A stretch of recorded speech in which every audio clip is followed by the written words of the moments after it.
নমস্কার বন্ধুরা, আমি শুভ্রা আপনাদের সামনে চলে এলাম একটি ব্লগ নিয়ে।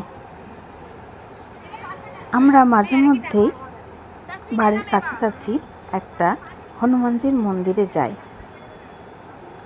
তো ছোট্ট করে গল্পটা শুরু হওয়ার আগে আসুন সবাই মিলে একবার বলে নিই, জয় শ্রীরাম, জয় বজরংবলী। তো একটু পাহাড়ের উপরে মন্দিরটা, বেশ কিছু সিঁড়ি দিয়ে উপরের দিকে উঠে আসলাম, মন্দিরে পৌঁছে গেছি। দেখুন কি সুন্দর দেখতে মন্দিরটা। ওই যে দূরে, ওই দূরের গাছে অনেকেই দড়ি বাঁধে, নারকেল বাঁধে।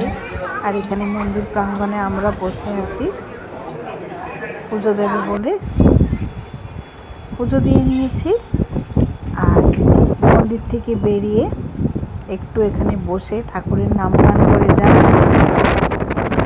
বেশ কিছুটা উপরে হওয়ার জন্য চারিদিকের ভিউটা দেখতে কিন্তু বেশ ভালোই লাগে। আর দেখুন, দক্ষিণ ভারতের মন্দিরগুলো মোটামুটি এই রকম ধরনের ডিজাইন হয়, আমার তো বেশ ভালো লাগে। আপনারা যারা সাউথ ইন্ডিয়া বেড়াতে এসছেন বা চেন্নাই এসছেন, তারা নিশ্চয়ই নোটিস করেছেন মন্দিরের এই প্যাটার্নগুলো। দেখুন, আমরা আস্তে আস্তে মন্দির থেকে নেমে যাচ্ছি। মাঝে মধ্যে সবাই কিন্তু একটু জিরিয়ে নিচ্ছে, আর রোদও ছিল বেশ, আমার হাজব্যান্ডও একটু জিরিয়ে নিচ্ছে।